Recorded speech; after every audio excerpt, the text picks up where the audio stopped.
Hey guys, welcome. So I'm going to be reviewing a fun scent today, and it's a very unique scent in that it's a gourmand fragrance from the house of Acqua di Parma and part of their Blue Mediterranean line.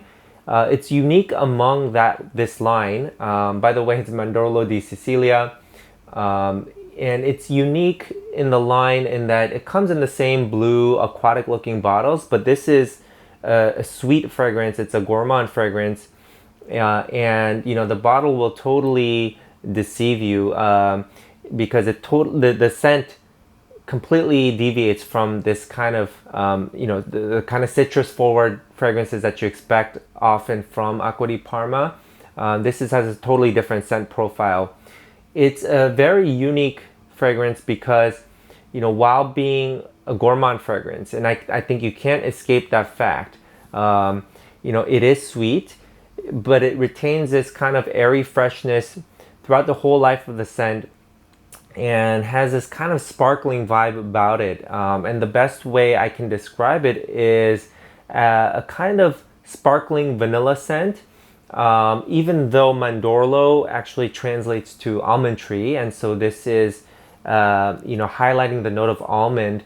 But I do think that vanilla is equally important here, and a lot of the other notes actually play a role in creating this almond accord.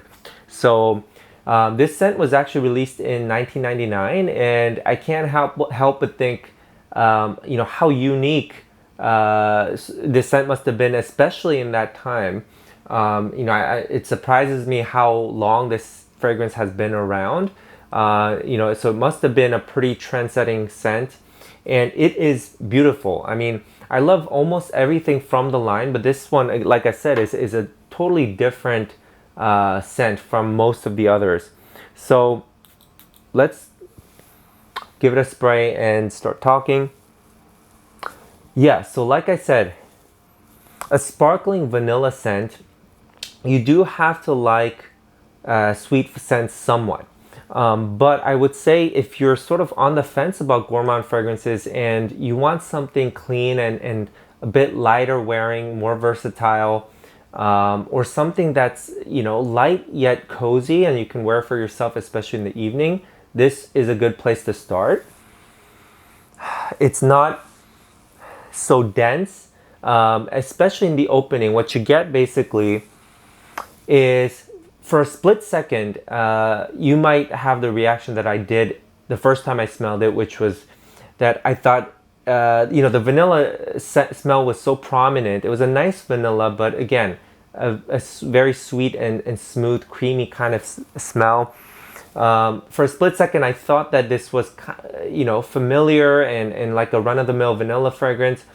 But that changed very quickly. The scent, starts to transform, and as it shows all its faces, you get a lot of other aspects that are very, unique in this composition, which we'll talk about. But, I'm not gonna sort of overblow this and say this is a revolutionary feeling kind of scent. The subtle, the kind of other nuances that I'm gonna describe are pretty subtle, and it's really for the fragrance enthusiast who wants to appreciate those kind of things. And I think the overall impression that you're going to give off to people is still you're wearing kind of a vanilla centric fragrance, a sweet, almondy, nutty, buttery type of scent. So you get this in the opening combination of the vanilla and a zestiness that gives it this kind of sparkling quality about it. I think even in the sweetness, I get several different stages where the fragrance takes on a kind of different texture. So initially, it's quite a sugary type of scent. And by sugary, I'm referring not only to just how sweet it is without so many opposing notes, but also the texture of it, which feels a little bit more solid, more grainy. Maybe you might say a little bit powdery too, like a powdered sugar sort of vibe. But that's kind of the beginning of this scent. Now, from the beginning and throughout the life of the scent, there is this very interesting use of star anise. And I think star anise, if you've ever kind of used it as a cooking ingredient or smelled it, I think it's a very unique spice, very distinctive smelling and tasting sort of spice. And once you know it's there, it is very, very obvious. But it's blended in such a way that, I think a lot of people without looking at the notes might miss it, but it's playing such a key role here.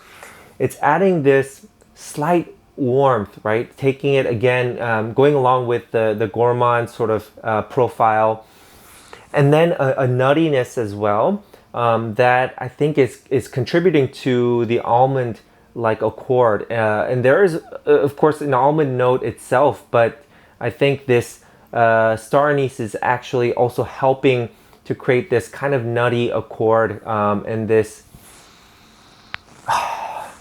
yeah, it's hard to describe. There's an aromatic kind of aspect to the spice as well.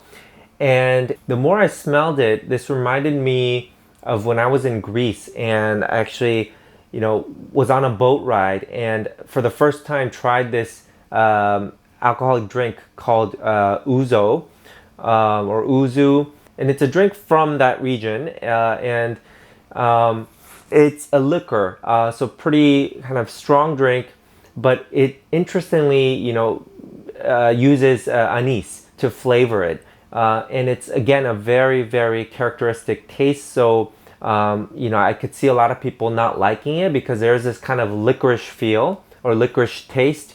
And you get, this reminded me of that because, it has that scent and yet it has this kind of watery freshness in an edible aspect, a drinkable like kind of refreshing quality. So again, this star anise, providing some balance to the really sweet vanilla. Then sort of a different stage in the sweetness is I get also like a marshmallow like smell and texture, because you go from this being a tad too sweet, and then it sort of starts to round out as some of the notes evaporate. It's still sweet, but not nearly as sweet, and it's a bit more fluffy feeling as it dries on your skin. A bit continues to be quite creamy. And I think later on, more than marshmallow, I think of something like whipped cream, because again, you continue to lose a little bit of sweetness as time goes on, and the scent sort of, yes, it becomes weaker, but also more airy and kind of more diffuse. And it's this type of, I think that's the time that this scent really shines. It has this licorice vibe, and then it has this watery tone and a slight lactonic quality as well.